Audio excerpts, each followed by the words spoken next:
सचिन आप सभी को जय यीशु, जय यीशु, जय यीशु, जय यीशु। आप लोग कैसे हैं? आशीर्वादित हैं, आशीर्वादित हैं। Hallelujah, hallelujah. आइए हम वचन में जाएं। प्रकाशना ग्रंथ खोलेंगे, अध्याय 4:6 से आगे। आप मेरे पीछे दोहराइएगा। सिंहासन के आसपास, सिंहासन के आसपास का फर्श मानो स्फटिक सदृश पारदर्शी समुद्र है। बीच में सिंहासन के आसपास 4 प्राणी हैं। वे आगे और पीछे की ओर आंखों से भरे हुए हैं। ये जो 4 प्राणी हैं, उनके आगे भी और पीछे भी क्या है? आंख। क्या से भरे हुए हैं? आंख से। क्या से भरे हुए हैं? आंख से। हाँ, ये जो 4 प्राणी हैं सिंहासन के सामने, ये चारों प्राणी के आगे भी और पीछे भी क्या भरा हुआ है? आंख। याद कीजिएगा, क्या है? आंख। Hallelujah, hallelujah, hallelujah. 7वां में पहला प्राणी, बोलिए। पहला प्राणी सिंह के सदृश है। दूसरा प्राणी सांड के सदृश है। तीसरे प्राणी का चेहरा मनुष्य जैसा है। चारों प्राणियों के 6 पंख हैं। वे भीतर बाहर आंखों से भरे हुए हैं। और दिन रात निरंतर यह कहते रहते हैं,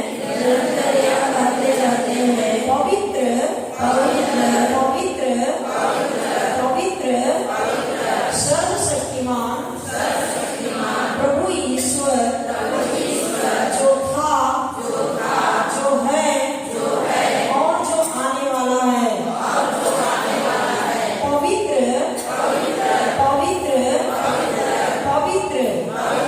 सर्वशक्तिमान प्रभु ईश्वर जो था, जो है और जो आने वाला है। जब प्राणी सिंहासन पर विराजमान युग युगों तक जीवित रहने वाले को महिमा और धन्यवाद देते हैं। तब 24 वयोवृद्ध सिंहासन पर विराजमान को दंडवत कहते हैं। युग युगों तक जीवित रहने वाले की आराधना करते और यह कहते हुए सिंहासन के सामने हम अपने मुकुट डाल देते हैं। हमारे प्रभु ईश्वर तू महिमा, सम्मान और सामर्थ्य का अधिकारी है। क्योंकि तूने विश्व की सृष्टि की तेरी इच्छा से वह अस्तित्व में आया और उसकी सृष्टि हुई है। Hallelujah, hallelujah. तो सिंहासन पर कौन बैठा है? सिंहासन पर कौन बैठा है? हाँ, विजयी प्रभु यीशु। और उसकी सेवा, पूजा, आराधना करने वालों जो प्राणी हैं, उनके आगे पीछे क्या है? आंख। और जो मेमना सिंहासन पर बैठा हुआ है, उस मेमने का 7 आंख है।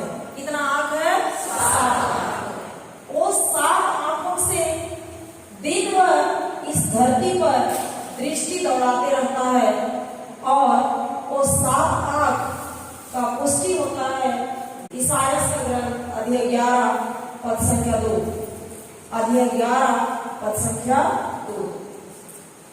मेमने में कितने आंख है? 7 आंख। और वो 7 आंख निरंतर किसकी ओर दृष्टि डाला हुआ है? पृथ्वी की ओर। किसकी ओर दृष्टि डाला हुआ है? पृथ्वी की ओर। और वह मेमना कौन है? वह मेमना कौन है? वह मेमना कौन है? हालेलुया। समझ रहे हैं? समझ रहे हैं? मेमना कौन है? यीशु। उसकी कितनी आंखें हैं? 7 आंखें। और वो 7 आंखें निरंतर किधर देख रही हैं? धरती की ओर, पृथ्वी की ओर। और इसका प्रमाण मिलता है ईसायास अध्याय 11 पद संख्या 2। वो 7 आंखें क्या है हम देखेंगे। प्रभु का आत्मा उस पर छाया रहेगा, प्रज्ञा तथा बुद्धि का आत्मा, सुमति तथा धैर्य का आत्मा, ज्ञान तथा ईश्वर पर श्रद्धा का आत्मा। ये वचन किसके लिए कहा गया है? जब प्रभु यीशु मंदिर में पहली बार प्रवचन के लिए खड़े हुए, प्रभु यीशु ने ईसायास का यही ग्रंथ, यही वचन को खोला और उसने कहा प्रभु का आत्मा उस पर छाया रहेगा, प्रज्ञा तथा बुद्धि का आत्मा, सुमति तथा धैर्य का आत्मा, ज्ञान तथा ईश्वर पर श्रद्धा का आत्मा। तो ये वचन प्रभु यीशु के लिए कहा गया और आज हम सबके लिए कहा जाता है, क्योंकि प्रभु यीशु ख्रीस्त में हम किसके बच्चे हैं? पिता के बच्चे। इसमें प्रभु यीशु ख्रीस्त है। तो प्रभु यीशु ख्रीस्त की 7 आंखें, 7 आत्माएं हैं। प्रभु यीशु ख्रीस्त की 7 आंखें, 7 मेमने का जो 7 आंख है वो क्या है? पवित्र आत्मा की 7 वरदान, पवित्र आत्मा के 7 वरदान। तो 7 आंखों से प्रभु यीशु ख्रीस्त निरंतर हमारी ओर देख रहे हैं। किसकी ओर देख रहे हैं? हमारी ओर, इस धरती की ओर देख रहे हैं। 1 सेकंड भी वो पलट नहीं झपका है। Hallelujah, hallelujah, hallelujah. यही चीज हम लोग लूकास का सुसमाचार अध्याय 4, संत लूकास का सुसमाचार अध्याय 4 पद संख्या 18 और 19 में पाते हैं। प्रभु का आत्मा मुझ पर छाया रहता है, क्योंकि उसने मेरा अभिषेक किया है, उसने मुझे भेजा है, जिससे मैं दरिद्रों को सुसमाचार सुनाऊं, बंदियों को मुक्ति का, अंधों को दृष्टिदान का संदेश दूं, दलितों को स्वतंत्र करूं और प्रभु के अनुग्रह का वर्ष घोषित करूं। अभी हम लोग जो फिल्म देख रहे थे, हालांकि वो मनुष्यों के द्वारा बनाया गया है, उससे भी ज्यादा जो वास्तविक फिल्म है जिसको हम नहीं देखे हैं, उससे भी ज्यादा उसको सताया गया।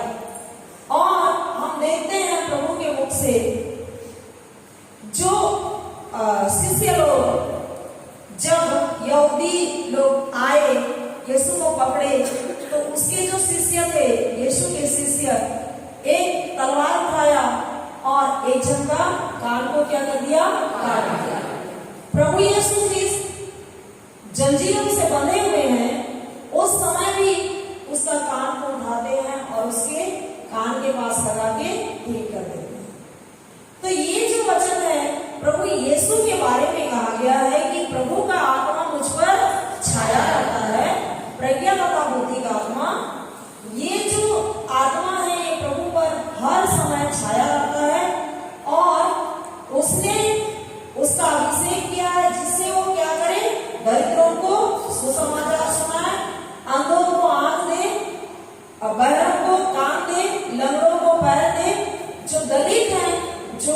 स्वतंत्र नहीं है, बंधे हुए उनको स्वतंत्र करें।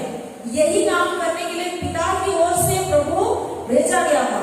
और हम सबको आज की दुनिया में प्रभु यीशु मसीह अपना जो कार्य है उसको करने के लिए अधिकार प्रदान करते हैं। इसीलिए कहते हैं यूहन्ना का सुसमाचार अध्याय 14 पद संख्या 12 में, यूहन्ना का सुसमाचार अध्याय 14 पद संख्या 12 में। आप आज हम लोगों के पास समय का बहुत ज्यादा उपलब्धि है, इसलिए मैं ही पढ़ रही हूँ। हालेलुया, हालेलुया, धन्यवाद यीशु। 14 का 12, यूहन्ना का सुसमाचार अध्याय 14 का 12। मैं तुम लोगों से सच कहता हूँ, मैं तुम लोगों से सच कहता हूँ, जो मुझ में विश्वास करता है वह स्वयं वे कार्य करेगा। यीशु क्या क्या कार्य किए? यीशु समुद्र पर जब तूफान आई, आंधी आया, नाव पर सो रहे थे, शिष्य लोग उसको जगाते हैं, यीशु उठे और शिष्यों को नहीं डांटते हैं, लेकिन किसको डांटते हैं? आंधी को। यीशु मसीह के नाम से आज हम भी आंधी को डांटेंगे तो आंधी शांत होगा कि नहीं? उस समय जब यीशु इस दुनिया में हम मनुष्यों के रूप में चल फिर रहे थे और आंधी से बात करते हैं और आंधी उसकी बातों को सुनती है। पानी का जो थपेड़ा नाव पर जा रहा था, नावें भरी जा रही थी, नाव को डुबा रही थी, यीशु उस पानी को शांत करते हैं और पानी भी क्या हो जाती है? शांत हो जाती है। शिष्य लोग वहां देखते हैं और वो कहते हैं यह कौन है, यह कौन है जो आंधी और पानी भी इसकी बातों को सुनती है। प्यारे माता पिता भाइयों बहनों, आज हमें अधिकार दिए हैं प्रभु, कह रहे हैं कि मैं जो कार्य किया उसको तुम करोगे ही, उससे भी महान कार्य करोगे। प्रभु यीशु मसीह अंजीर के पेड़ के पास जाते हैं और अंजीर के पेड़ से बात करते हैं, फल देखते हैं कुछ भी नहीं है और बोलते हैं आज से तुम्हारा फल कोई नहीं खाएगा। और यह कहकर उसको श्राप देते हैं। एक रात में, दूसरे दिन सुबह उसके शिष्य लोग देते हैं, एक रात में अंजीर का पेड़ सूख जाता है। और यही कार्य करने के लिए हम सभी को भी यीशु कर रहे हैं, अधिकार दिए हैं कि मैं जो कार्य किया उसको तुम करोगे ही, उससे भी महान चमत्कार करोगे, उससे भी महान कार्य करोगे। लेकिन हम कब करेंगे? जब हमारा रिश्ता यीशु के साथ गहरा होगा, जब हमारा रिश्ता यीशु के साथ एक होगा। जैसे मम्मी पापा के साथ हमारा रिश्ता गहरा होता है, उसी तरह हमारा जो पिता ईश्वर है उसके साथ, प्रभु यीशु है, उसके साथ हमारा रिश्ता गहरा होगा। हालेलुया। तब जाके हम जो बोलेंगे प्रभु के समान ही होगा। अभी बोलेंगे उठो तो उठ जाएंगे बीमार को। हालेलुया। तो हमें इस जुबली वर्ष में यीशु के साथ रिश्ता गहरा बनाना, यीशु के साथ रिश्ता गहरा बनाना। हालेलुया, हालेलुया, धन्यवाद यीशु। आप जकरिया का ग्रंथ अध्याय 6 खोलिए। हालेलुया, धन्यवाद यीशु। हालेलुया। पुराना विधान जकरिया का ग्रंथ, हालेलुया, अध्याय 4 पद संख्या 6। हालेलुया, धन्यवाद यीशु। तब उसने मुझे यह उत्तर दिया, ये 7 दीपक प्रभु की 7 आंखें हैं। ये समस्त संसार का निरीक्षण करती हैं। आरंभ में दिया है, आरंभ में दिया है जरुब्बाबेल के लिए प्रभु का संदेश दिया है। विश्वमंडल के प्रभु की वाणी शक्ति और सामर्थ्य से नहीं,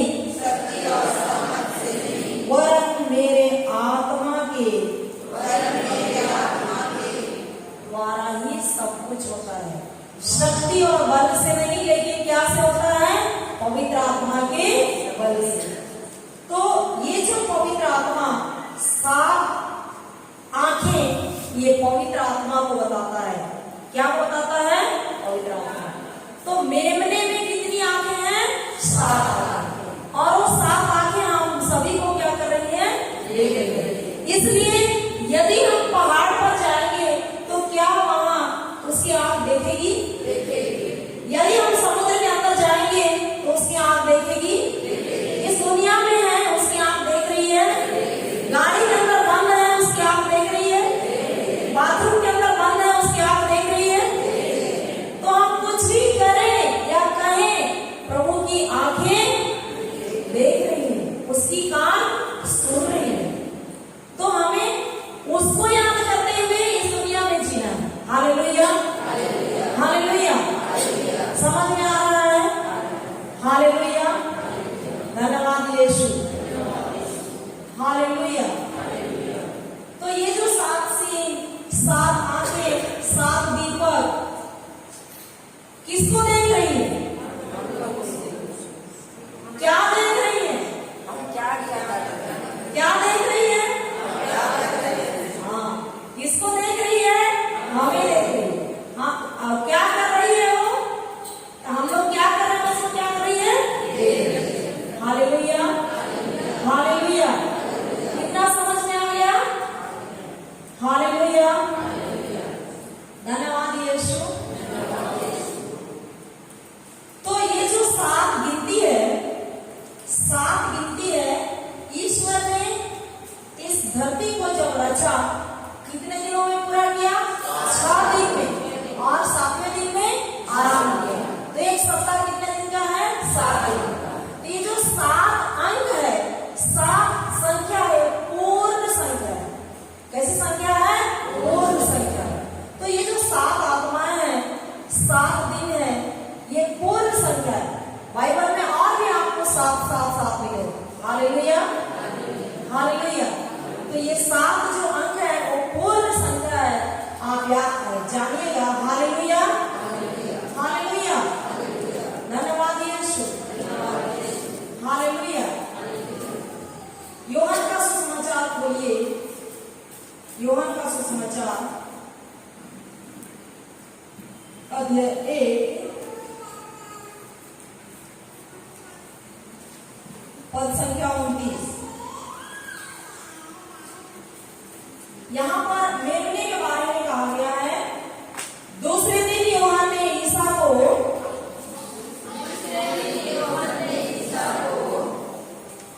अपनी ओर आते देखा और कहा, देखो ईश्वर का मेमना, जो संसार का पाप हरता है। देखो ईश्वर का मेमना, जो संसार का पाप हरता है। यह वही है जिनके विषय में मैंने कहा,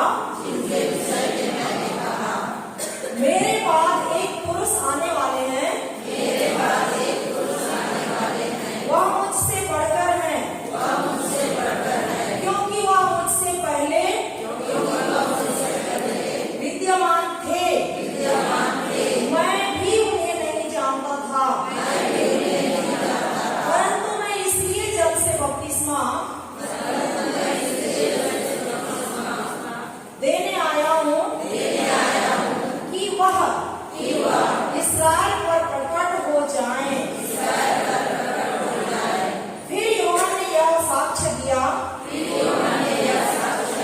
मैंने आत्मा को कपोत के रूप में स्वर्ग से उतरते और ऊपर ठहरते देखा। Hallelujah, hallelujah. यूहन्ना बपतिस्मा जब यरदन नदी पर बपतिस्मा दे रहे थे, वहां यीशु भी गए बपतिस्मा लेने। और जैसे ही यीशु बपतिस्मा लेते हैं, आप जाइए मत्ती का सुसमाचार अध्याय 3 पद संख्या 39 या 40 में होगा। हालेलुया। मत्ती का समाचार 16-17 में, यहाँ पर 16 में है, बपतिस्मा के बाद ईसा तुरंत जल से बाहर निकले। उसी समय स्वर्ग खुल गया और उन्होंने ईश्वर के आत्मा को कपोत के रूप में उतरते और अपने ऊपर ठहरते देखा और स्वर्ग से यह वाणी सुनाई दी, यह मेरा प्रिय पुत्र है, मैं इस पर अत्यंत प्रसन्न हूँ। तो प्यारे माता पिता भाइयों बहनों, हम जिस ईश्वर को मानते हैं, जिस मेमने को मानते हैं, वो कोई साधारण मेमना नहीं है, साधारण व्यक्ति नहीं है। राजाओं के राजा का पुत्र यीशु मसीह है और उस पर हमें दृढ़ विश्वास, दृढ़ भरोसा करना है। हालेलुया, हालेलुया, धन्यवाद यीशु, धन्यवाद यीशु, जिसके बपतिस्मा ग्रहण करने से स्वर्ग खुल गया और स्वर्ग से यह वाणी सुनाई पड़ती है कि यह मेरा प्रिय पुत्र है, मैं इस पर अत्यंत प्रसन्न हूँ। और प्रभु यीशु मसीह में हम सब भी उसकी प्रिय संतान है कि नहीं? किसकी? पिता ईश्वर की। तो हम भी किसके जैसे हैं? यीशु के जैसे हैं। Hallelujah, hallelujah. अब खोलिए जकरिया का ग्रंथ अध्याय 4, हम लोग आगे पढ़ेंगे। हालेलुया, धन्यवाद यीशु, हालेलुया, हालेलुया। अध्याय 4 पद संख्या 9 हम लोग एक बार पढ़ लिए। अच्छा, यहाँ पर जरुब्बाबेल के हाथों से इस मंदिर की नींव डाली गई और वे ही 7 निर्माण कार्य पूरा करेंगे।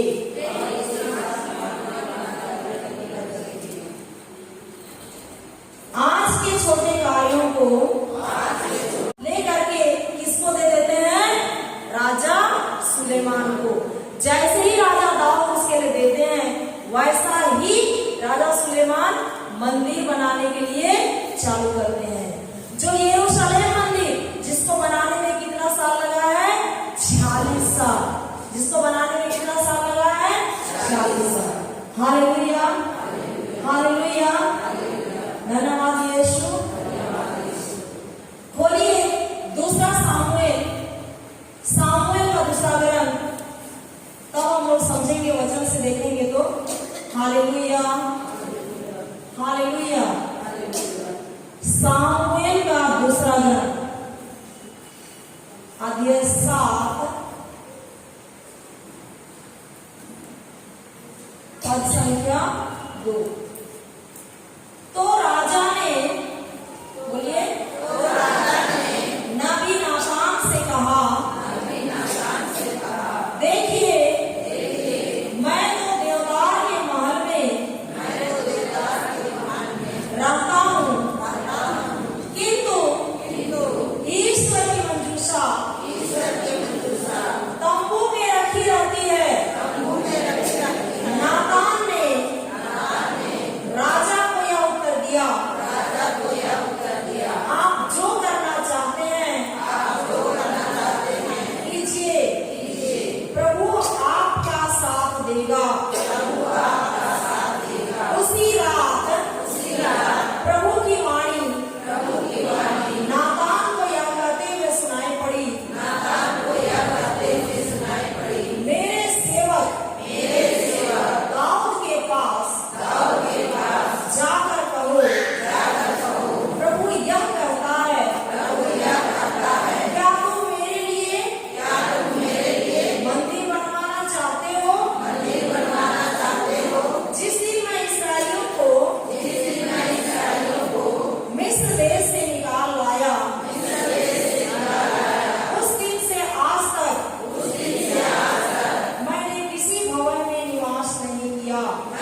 जिसे मैंने अपनी प्रजा चराने के लिए नियुक्त किया ऐसा निवेदन नहीं किया। इसलिए मेरे सेवक दाऊद से यह कहो, विश्वमंडल का प्रभु कहता है, तुम भेड़ें चराया करते थे और मैंने तुम्हें चारागाह से बुलाकर अपनी प्रजा इस्राएल का शासक बनाया। मैंने तुम्हारे सब कार्यों में तुम्हारा साथ दिया और तुम्हारे सामने तुम्हारे सब शत्रुओं का सर्वनाश कर दिया। मैं तुम्हें संसार के सबसे महान पुरुषों जैसी ख्याति प्रदान की। देखिए यहाँ पर नबी नातान के माध्यम से ईश्वर राजा दाऊद को याद दिला रहा है कि तुम जाओ और दाऊद से कहो कि तुम एक साधारण मनुष्य की तरह भेड़ें चराया करते थे, जंगल में रहते थे, पर मैंने तुमको उठा के एक राजा बनाया और तुम्हारे सामने सब शत्रुओं को रख दिया। हम लोग देखते हैं गोलियत को किसने मारा? दाऊद ने मारा। तो सब शत्रुओं को मैं तुम्हारे सामने रख दिया, सबको नाश कर दिया और तुमको महान बनाया। इसलिए तुम मेरे लिए क्या है? बनाओ एक मंदिर। हालेलुया, हालेलुया, धन्यवाद यीशु। ये आता है और नबी नातान किसको बताता है? राजा दाऊद। आगे आप इतिहास पढ़ लीजिएगा। हम लोग जाएंगे पहला राजाओं का पहला ग्रंथ। हालेलुया, धन्यवाद यीशु। आप खोलिए अध्याय 8, राजाओं का पहला ग्रंथ अध्याय 8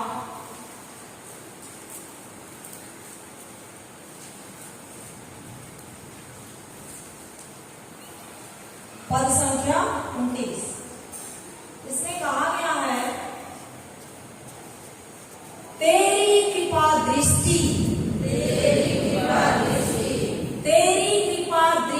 दृष्टि शब्द है यहाँ। दृष्टि मतलब आंख से देखना, दृष्टि मतलब आंख से देखना। तेरी दृष्टि, बोलिए, दिन रात इस मंदिर पर बनी रहे, इस स्थान पर जिसके विषय में तूने कहा कि मेरा नाम यहाँ विद्यमान रहेगा। तेरा सेवक जो तेरा सेवक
132। हालेलुया, हालेलुया,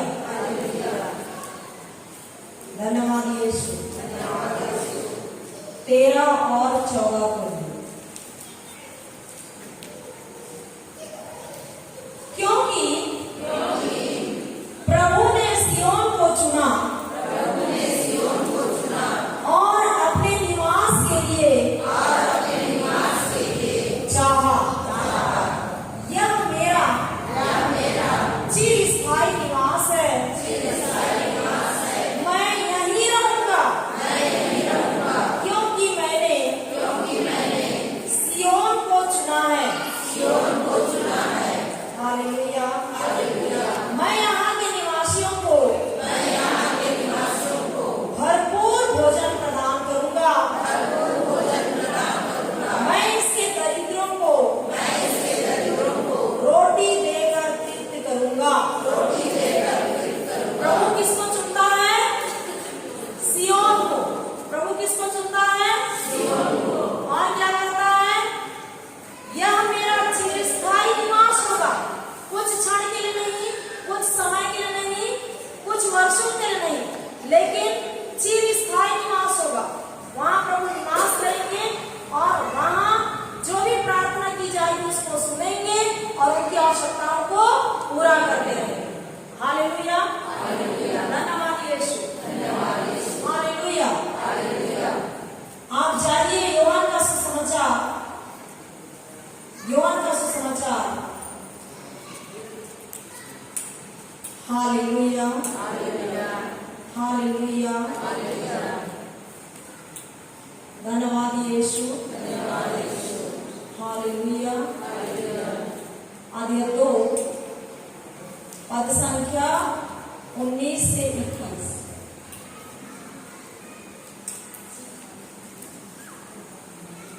अब विषय पर आ रहे हैं, आप समझिएगा। यहाँ पर यीशु का काव्य हम लोग फिल्म में भी देखे, क्या कर रहा है? ईसा ने उन्हें उत्तर दिया,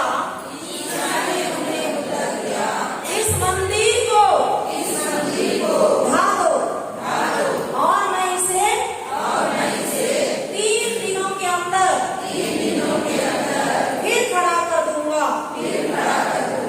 इस पर यहूदियों ने कहा, इस मंदिर के निर्माण में 46 वर्ष लगे और आप इसे 3 दिनों के अंदर खड़ा कर देंगे। ईसा उस यरूशलेम मंदिर के बारे में कह रहे थे या अपने बारे में कह रहे थे? अपने बारे में कह रहे थे। हाँ, समझ रहे हैं। हालेलुया। ईसा तो अपने शरीर के मंदिर के विषय में कह रहे थे। जब वह मृतकों में से जी उठे तो उनके शिष्यों को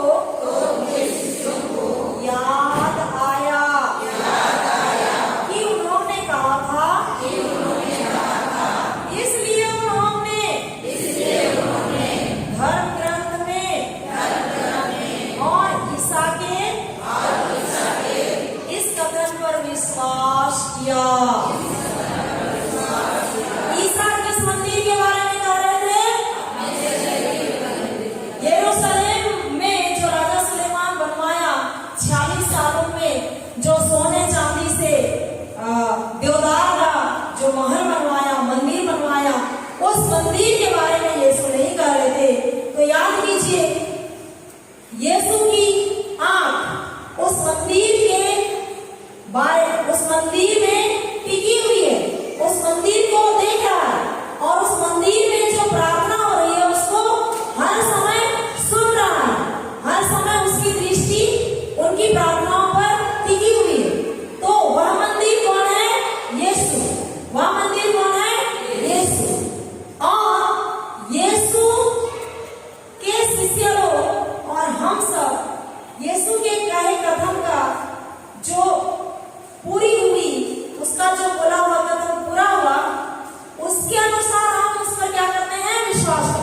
यदि यीशु मरते और जीवित नहीं होते तो हम भी शायद विश्वास नहीं करते।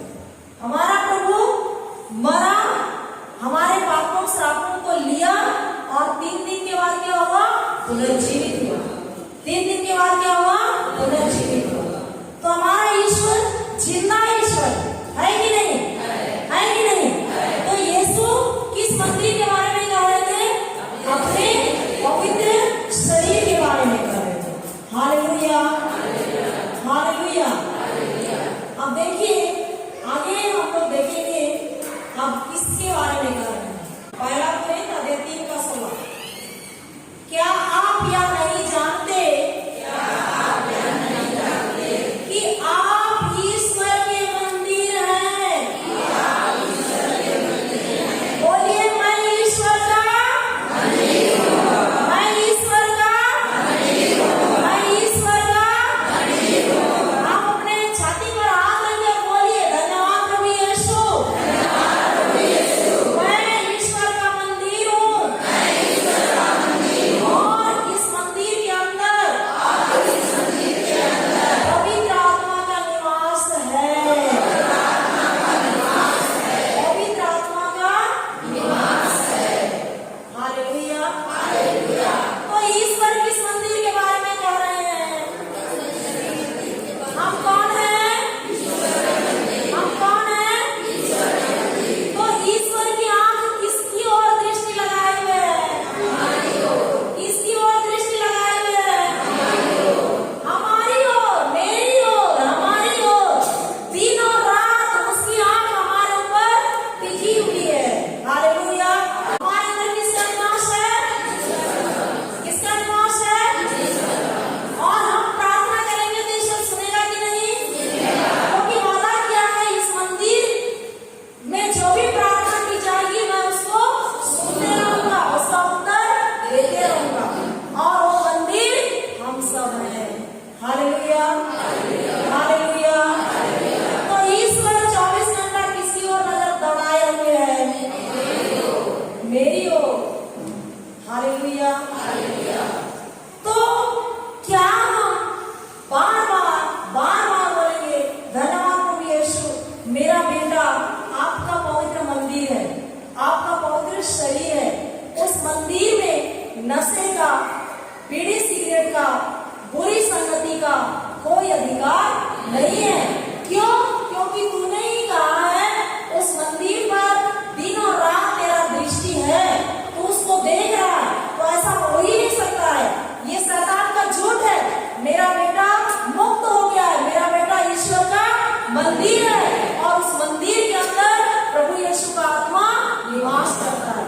मेरा पति प्रभु यीशु क्रिस्त का मंदिर है, उस मंदिर के अंदर आपका आत्मा निवास करता है। नशे का आत्मा नहीं, बुरी संगति का आत्मा नहीं। तो ये क्या हम कहते हैं? बार बार कहते हैं? नहीं कहते हैं तो कहना शुरू करना पड़ेगा। हालेलुया, कहेंगे कहेंगे कि नहीं? Hallelujah, hallelujah. जो दिखाई नहीं रहा है, हम जो देखते हैं हमारे बच्चे के अंदर, हमारे परिवार में जो समस्या, वो शैतान का झूठ है, वो सत्य नहीं है। वो जो भाई को देख रहे हैं लकवा, वो शैतान का झूठ है। इसको हमको नकारना है कि ये शैतान की तरह झूठ है। मेरा पति ईश्वर का मंदिर है और उस मंदिर में आपका निवास है और वो बिल्कुल भला चंगा हो गया है। जब ये विश्वास के साथ उनके घर वाले बोलेंगे, घोषणा करेंगे, तो निश्चित आप देखेंगे उसका चमत्कार शरीर में दिखाई देगा। हालेलुया, हालेलुया, धन्यवाद यीशु। क्यों? क्योंकि सत्य कौन है? अभी हम लोग फिल्म में देख रहे थे, सत्य कौन है? यीशु खुद अपने मुंह से बोल रहे हैं, मार्ग, सत्य और जीवन है। मार्ग, सत्य और जीवन है। प्यारे मंदिर भाइयों बहनों, कौन सा मार्ग ढूंढ रहे हैं? कौन सा सत्य के पीछे जा रहे हैं? कौन सा जीवन के पीछे जा रहे हैं? ईश्वर कहते हैं, यूहन्ना 10:10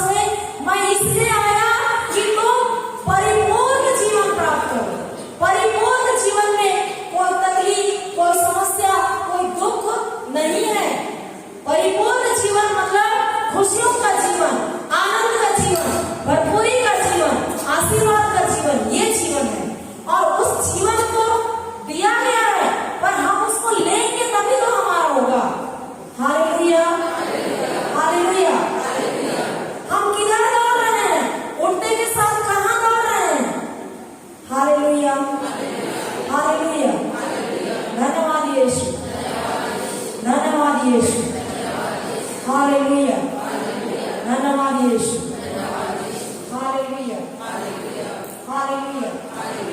समझ में आ रहा है किस मंदिर के बारे में ईश्वर कह रहे हैं? हम किसके मंदिर हैं? हमारे अंदर किसका निवास है? हाँ, और इसी मंदिर को ईश्वर अपनी साफ आंखों से देख रहा, ढूंढ रहा। बेटा तुम कब मेरे पास लौटोगे? तुम्हारा शरीर मेरा मंदिर है, तुम्हारा शरीर मेरा मंदिर है।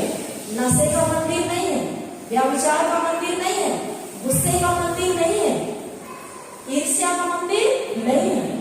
तुम जो कचरा को डाले हो उसको निकालो और मुझे बसाओ, क्योंकि मैं उस मंदिर के अंदर में निवास करना चाहता हूँ। हालेलुया, हालेलुया, धन्यवाद यीशु, धन्यवाद यीशु, हालेलुया। समझ में आया?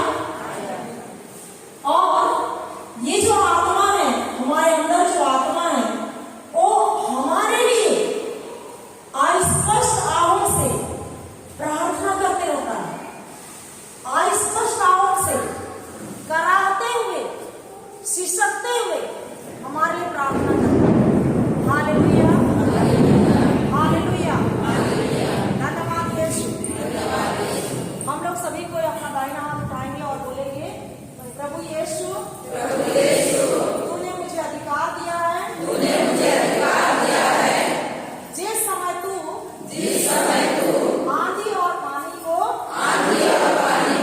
समुद्र में डांटा और वो आपकी आज्ञाओं को माना, मैं भी आपका पुत्र हूँ और आपने जो मुझे अधिकार दिया है, तूने कहा है मैं जो कार्य करता हूँ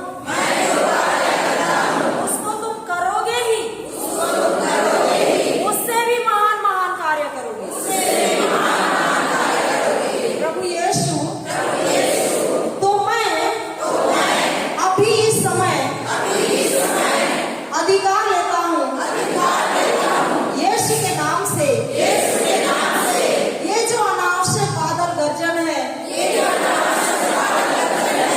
पानी बरस रहा है, इसे मैं यीशु के नाम से आज्ञा देता हूँ। अनावश्यक बादल गर्जन यीशु के नाम से सुनो।